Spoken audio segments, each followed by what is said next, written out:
Happy Thursday. Is it Thursday already?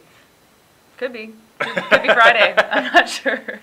Weekend's close, so we're filming another one of these. How's everybody doing? Welcome back to 3 Question Thursday with myself, Tay Whiteside, and myself, Grayson Goldsmith. ever lovely Grayson.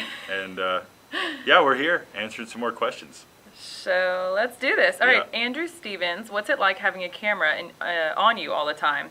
Do you typically notice the crew there? How many folks are typically behind the camera?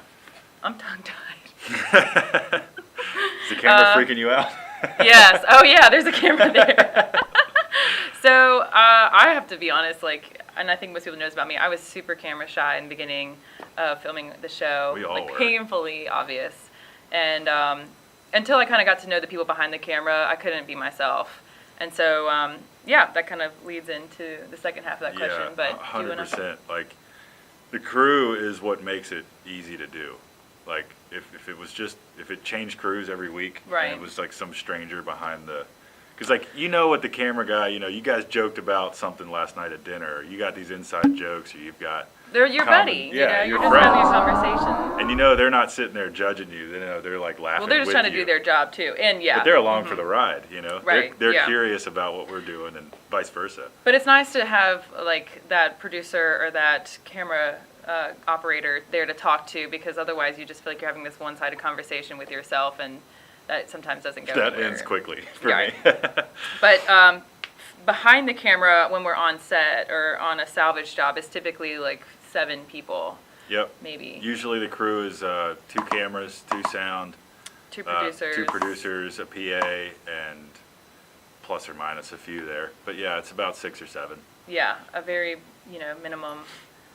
It'll mix around a few times. Like if we're filming, say if we're on salvage and we split teams, there'll be a whole camera, producer, sound crew that goes with one side, and then one team. One goes the other way. Or if we're doing a build, we got a week full of builds. Sometimes it's just a 1 camera shoot. So it's never any more than 7 or 8 though. And which they is nice. Totally make our salvage jobs, I think. I mean, it's the dynamic that we all have together. I mean, you see the 5 of us and our relationship, and we bonded really well.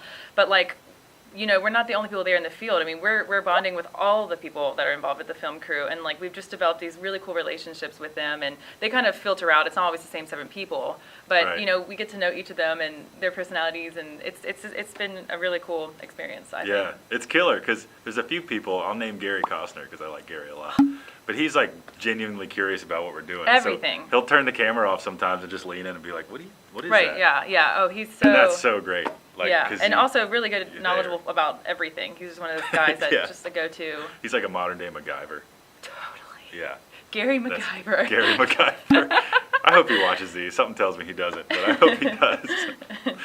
Well, I think we could start a whole nother show about how much we love There's a lot. Trailblazer and our crew. But we should probably move on. All right. To save people. Save some They're time. already asleep. Nobody watches this anyway. All right. Next question is from Belinda Taylor. My hubby and I would like to know if any of you have ever had a salvage job you hated so much you said you would never do it again. Say it on 3. 1, 2, 3. Silos. Yep. And I think everyone from our crew would say that, even the film crew. Yeah. Oh my God. Because it was, you saw the episode. 1,000,000 degrees outside. Terracotta block with a metal ring around each layer, and we got a quarter of it down in a day and a half. And your dad thought it would be a 1-day job. Never again. Which that's not even the problem. So it took us 3 times as long as we thought it would.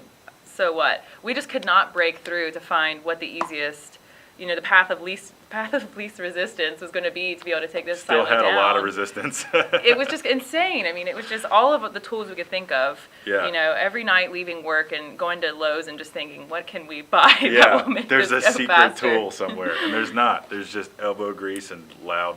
I mean, it was the 5 of us, and then we brought in 2 guys from the shop with us. So that's 7 people working around the clock. It ended up being 4 days. 4 days. For 1 silo. That And we it was still just have so most hot, of. not a cloud in the sky to be No. just blazing. Sunburnt and coated in brick dust. Yeah, I can't see. Can't you? Because the You dust. remember it now, right? You can't hear because of all the machines. 4 grinders going on at one time.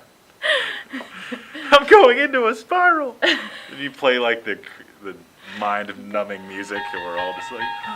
Yeah. Flashbacks all around us. Yeah. Never again. Okay, so the last question today, Martin Roden. Do you ever let the public know where and when you'll be filming? And if so, is the public allowed to come and watch? The short answer is no, but it's not a hard no. Basically, we don't really promote on Facebook intentionally where we're going to be. I mean, we don't sell it as a performance. You know, if we say want to keep people up to date on Facebook, we'll say, hey, we're going to Lexington, North Carolina this week. But that's not really an invitation to bring a bunch of sports chairs and your entire extended family and come sit on site and watch us work. We want you to come to the shop and do that. Yeah, come here for sure. And hang out with us. But on site, it's a little bit more dangerous, and there's a lot of Yeah. liability that could be involved with that. So that's why Definitely. we don't promote it ahead of time so much. But if you see us on the road, definitely come and say hi. Yeah, come And also know that sometimes, and we've done this once before, a downtime with the dogs, as we've called it, in Lexington, North Carolina, and it was basically just a party with us. Yeah. So we hope to do some more of those in the future. You can come and buy a T-shirt and hang out. We did it at a brewery that time, so you can come and have Yeah. a drink, listen to music, and Yeah, it was a cool new Yeah. thing we're trying out, you know, for that exact reason. You know, we're kind of try to do it near a salvage job that wherever we may be by the time this plan gets figured out. But, you know, we'll be basically coming right off the job and come have a beer like we normally would, but you can be there. So we'll try to keep you guys up to date on when we have those events. Yeah, the one in Lexington went great. It was, We met the Mayor Clark and Tara Green from the city management. came out and Yeah, showed it was us a awesome. good The time. whole town and showed up and partied with Bull us. City So, Cider Works. yep, we definitely want to do that again. But yeah, no, not on site though, because there's lots of holes and sharp things. But But come see us at the shop. And thank you guys for watching yeah, today. We really appreciate it. And keep your questions coming. We'd love to keep doing this if you're interested. And I think that's it. that's it, guys. Thank you. See you next week.